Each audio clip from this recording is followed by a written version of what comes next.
Hello everyone, Gray Haster here. We're going to do a request here. Basically, I've had a few people actually request a look at my combat archery build.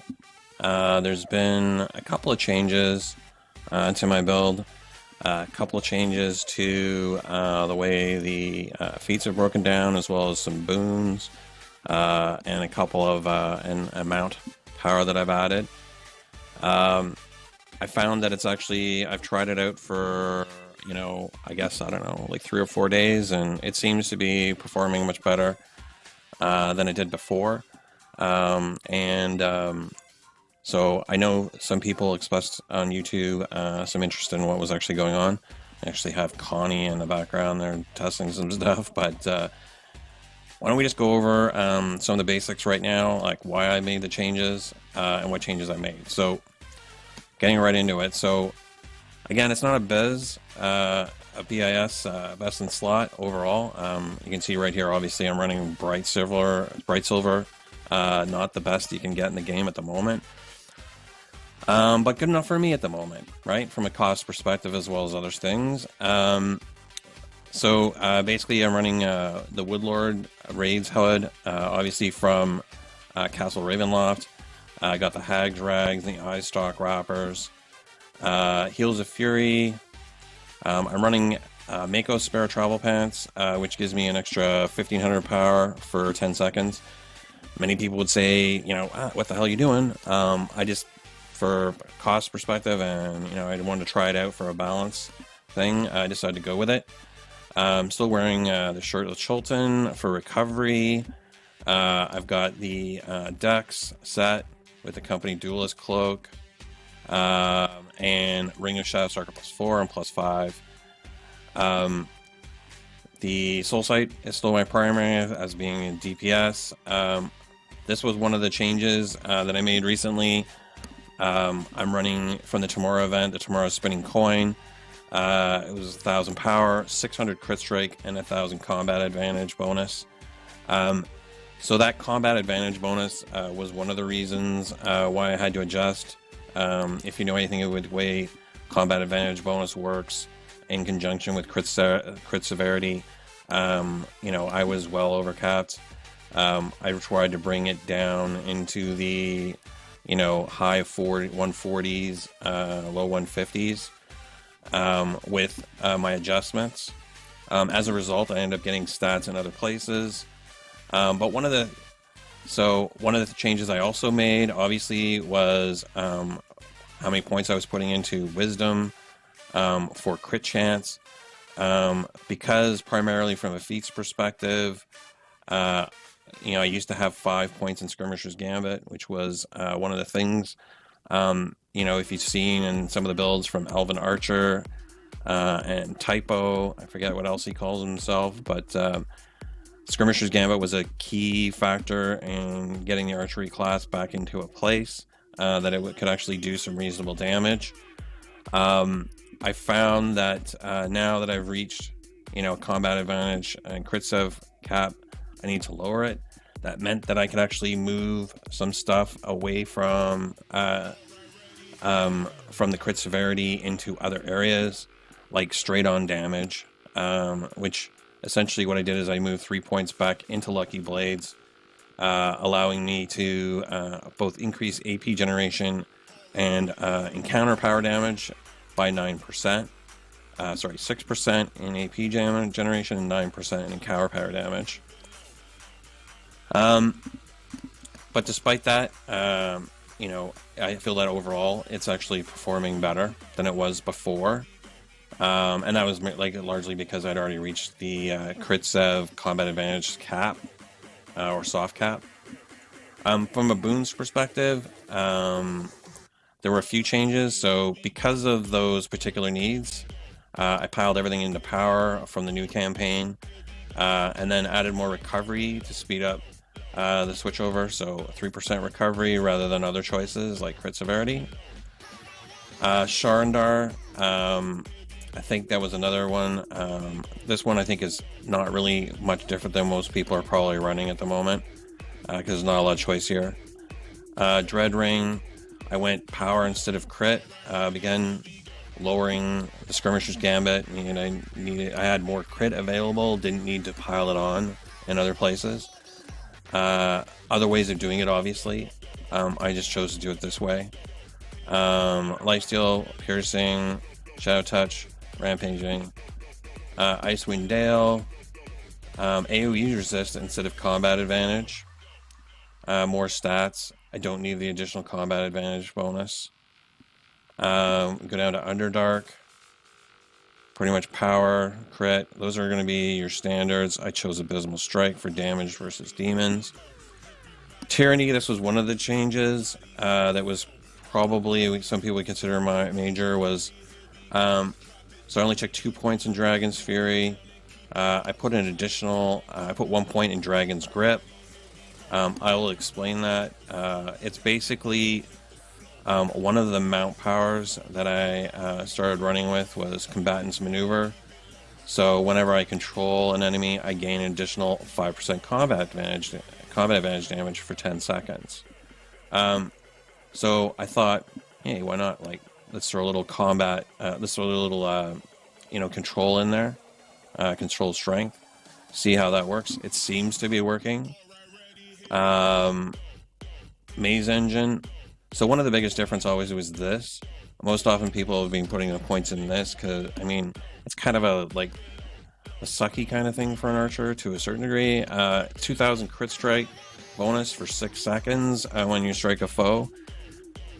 So fluctuating crit strike is not the best because, I mean, it's going to be a waste. So I decided to take that and make it an advantage and add additional control strength again. So hopefully proccing that particular mount power even more. So it's then camping. So we got Elemental Evil. So we got power. I chose recovery over crit again for speed, speed up rotation.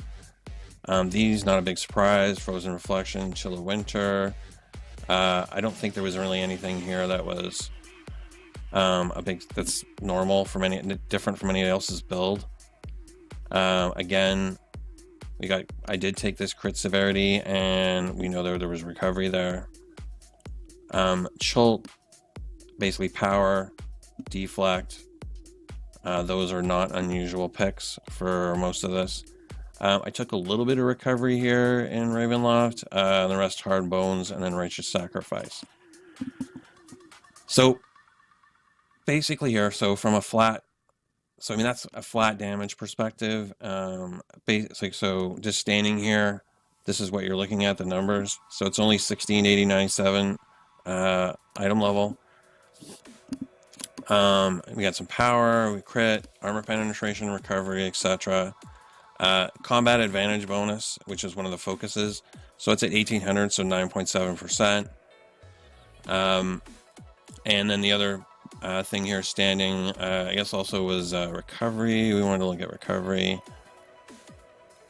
And you have to remember, like, generally you're going to be running with a paladin or something along those lines, so it will increase that recovery. Where are you? Recharge speed 44.1%, right? And that's before companion proc. And I guess Connie is not done. So I will switch over to another place. So let's just go to another stronghold. Sorry for a little interruption here in the video. I mean, we went through most of the basics there. So all we're going to show here, 2 more things. We're going to show what happens when it procs. And then what I will do is I'll show you the rotations going in for trash. So here, we'll proc it up. Now this, the power number will actually climb with severity up to around 78k. It'll drop down. Generally, there is almost 80k. 72.5 is basically flat. One of the reasons why you're seeing that change has to do with feats. So the Rising Focus, 5% crit severity, which stacks.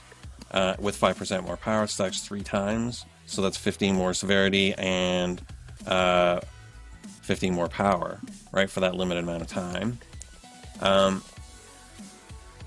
But when you look at here, so you look at some of these numbers, so 260, generally this will sit around, right, 254 on the average, but it will climb up to around 270 damage dealt, 270%, and that's before you're getting in, taking into account party buffs and other things that are popping. Crit chance, 102.6. That also will climb up to around 107 based on if you're in ranged. But this is a good number, 102.6. So it also means when I switch to, in my rotation, if I switch to melee, I'm still over 100% crit chance. Defenses ignored is at 96.2. It can climb a little bit. It can climb a little bit. I mean, the only thing you really need 100% for is in the actual dungeon for castle, which I don't run very much any longer. So you can see the crit severity is rising as those feats are coming into play again. Recharge speed rate now, with that proc, you can see it's at 52 point up 44. It's just basically whatever's coming on with the companion. So one of the reasons why with that crit sev issue was also, the fact that I'm running this, the companion as well. And you can see I haven't even raised these, so I only have 3 of the orange companions at the moment. I did build another build that was basically for K-Team. One of the major differences obviously is getting, strength would actually add defenses ignored. That would be a thing. You could add an additional point into there. You would definitely be at 100%. But that was one of the things for me, was changing some of that stuff so that I didn't have to switch all my enchants and all this stuff around every time I wanted to switch builds. Sometimes moving around these numbers in your ability score, as long as you're getting the 100% stuff that you need, then that works as well. So it's all about getting the stats, not necessarily what enchants you're using. All that stuff can change. And this is just, as I say, just my way of doing it. There's lots of different ways of doing it. So now what we'll do, we'll take it into a quick run of KR so we can see how it actually runs. And KR I use basically for all my tests, because it's the same amount of damage, there's the same amount of stuff in there every time. It's longer than a minute usually to run it. So that also means you're going to get a good variety of powers and, how they're interacting with one another. Again, obviously it's limited in the sense that you're not having an entire party with you. But here's your basic rotation. So the first thing you're going to do is you're going to hit Forest Ghost. Then you're going to go follow it up with Split the Sky. Then usually one single Cauldron to pull stuff in for Rain of Arrows, and then 2 other Cauldron of Arrows after that. Then if you need to at that point, you can rotate into your melee, at which point, let me just get the mount here. So then melee, then you're going to take whatever your biggest target is, you're going to throw caution on them, and then a plant growth, 3 to 4 rotations of clear the ground, and then a rain of swords to finish or to clear out of the area so you can restart your ranged damage again. I'm going to do it without the Soul Crystal. I'm not going to use that on this run, as again, from a sample perspective, depending on your AP generation, etc., that can differ. And honestly, it's a great way to be able to compare different builds if you're not like mixing it up with a variable such as Soulsight Crystal.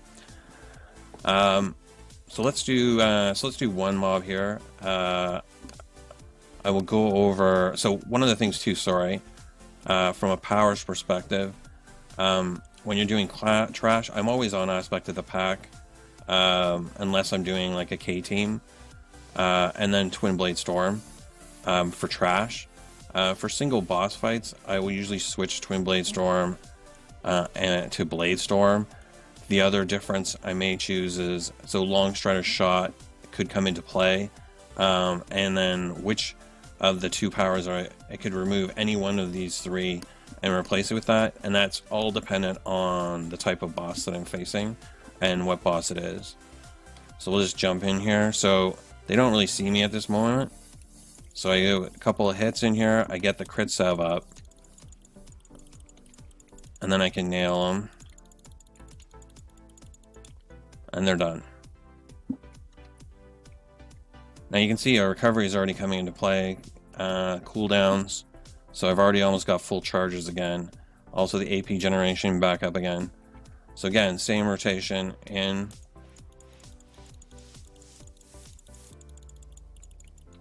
Bring them in.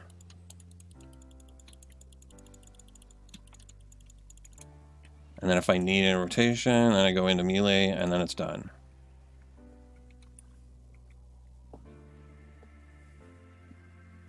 And on to the next one. And you can see I still got enough AP generation that, oh, there's a lot of lag today.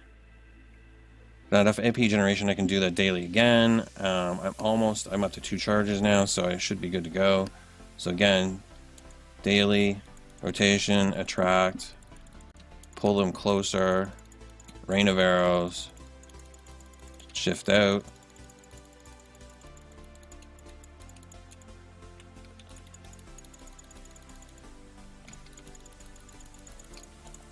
Rain of Swords to back off.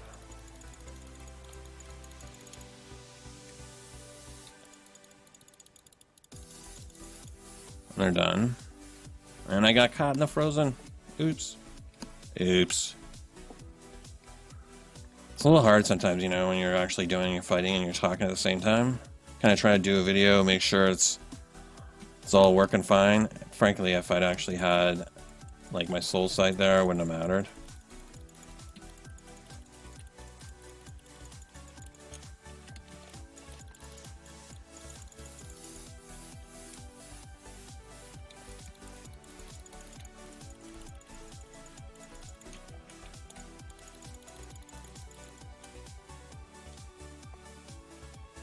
And I think there's a lot of lag in here because I'm bouncing back and forth all over the place. So that's causing a little bit of the problem with the smoothness. But it's just showing you actually even more how effective the build actually is, and that you can actually, despite all the lag, you can actually still get through your shit.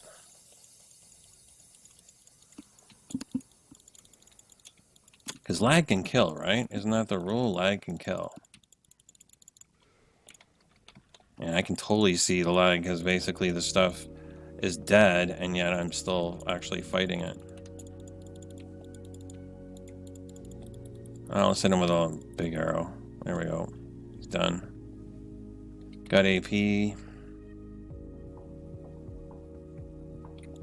I think I know what the lag is. It's actually me creating this video file. Because I actually decided to make this thing a high quality video compared to my other one, so it's kind of, I think all of that extra processing power, maybe, I don't know, memory, I don't know, who knows. Gotta get out of here.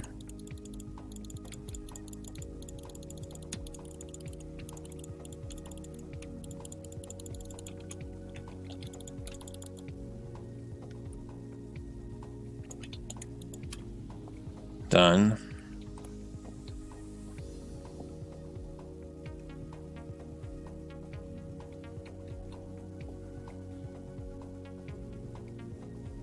Alright, so didn't get enough AP out of that. So no mystery.